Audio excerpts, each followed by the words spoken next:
Tunaendelea na kipengele chetu cha reconstitution. Kwenye video hii nitaongelea kuhusu swali la 4 au mfano wa 4 wa reconstitution.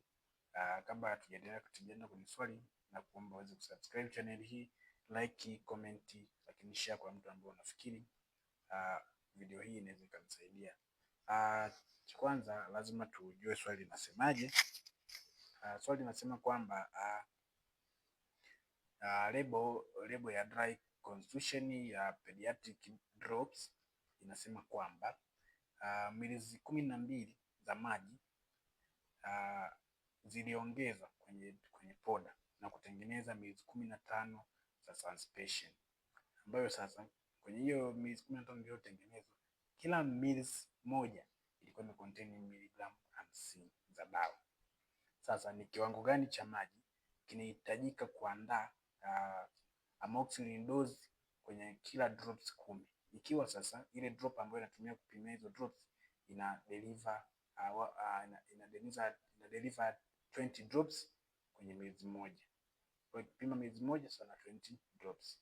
Lakini sasa mtoto anaenda kutumia hiyo dawa, body surface area yake ni 0.4 meter square. Lakini dozi kutokana na meter square, dozi kutokana na body surface area, wanasema kwamba mtoto mwenye square mita moja atatumia miligramu 50.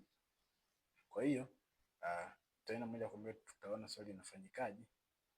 Hizi ni data, sio shida. Tutaanza moja kwa moja. Swali linasema, cha kwanza lazima tujue kiwango cha amoxicillin kilichokuwa kimecontain kwenye ile preparation yenye miezi 15. Maana kiwango hicho ndio tutaenda kukitumia kwenye maandalizi ya preparation nyingine. Tutasema kwamba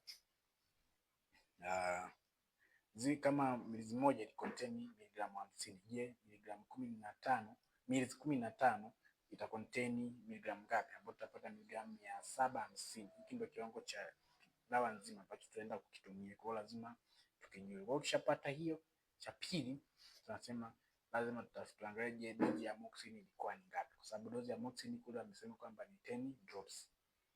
10 drops, lakini na mtoto mwenye mita square moja anatumia miligramu 50. Kwa hiyo lazima tutafute dozi. Dozi yake ni miligramu, lakini tutafute dozi hiyo in miligramu itakuwa itabebwa na mililita ngapi.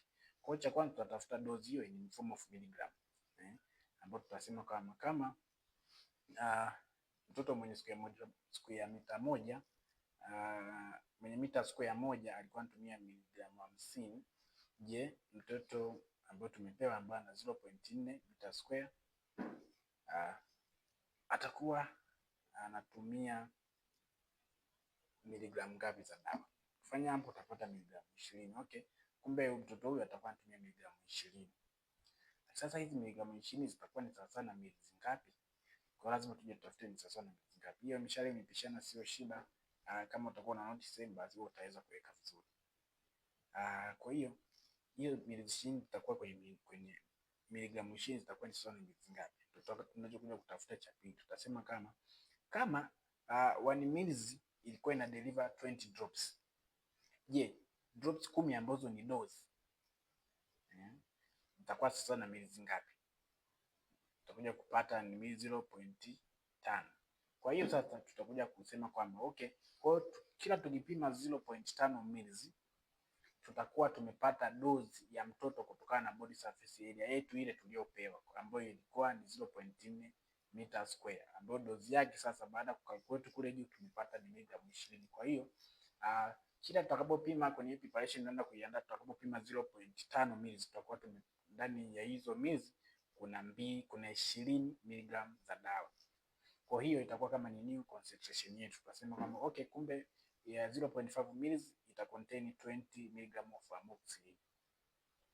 Then tunasema sasa okay, kinachofuata lazima tujue sasa preparation nzima sasa baada ya kuongezwa maji ilikuwa ni ngapi? Tunasema kama 0.5 ml ita contain 20 mg.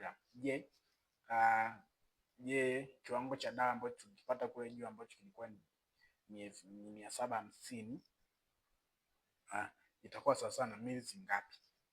Okay, jibu utakaolipata hapo itakuwa ni form of mililita, itakuwa ni mililita 18.75.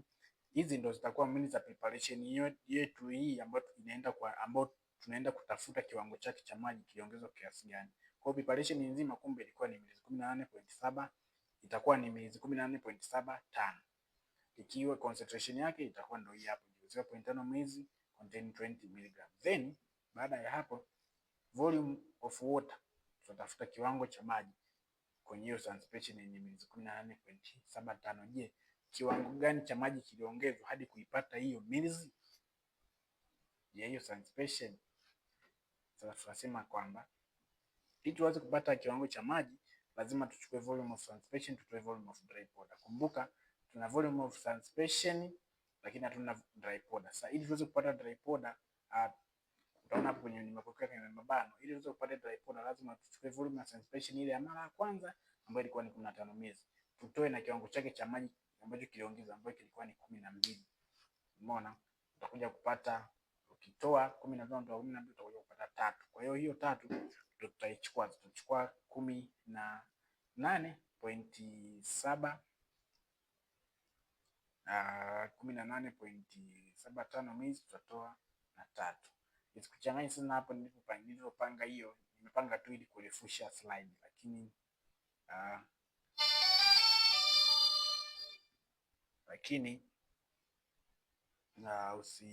wewe usipange hivyo. Utaanza kutoa 15 toa 12, then chini yake utachukua 15 toa 12 utapata 3, chini yake utachukua 18.75 utatoa 3. Utakuja kupata 15.75 ml. Kumbe kwenye preparation hii ambayo tulikuwa tunaandaa ambayo itakiwa ni 18.75, kiwango chake cha maji ni 15.75. Ikiwa ujazo wa dry powder au ujazo wa dawa ulikuwa ni ml 3. Ukijumlisha hapo utapata ml 18.75. Kwa hiyo kiwango cha maji kilichokuwa kinahitajika kwa added ni ml 15.75. Mpaka hapo swali linakuwa limefika mwisho.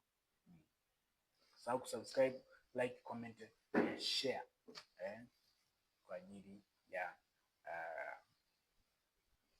kuwafikia wale watu ambao nafikiri video hii itaweza kuwasaidia.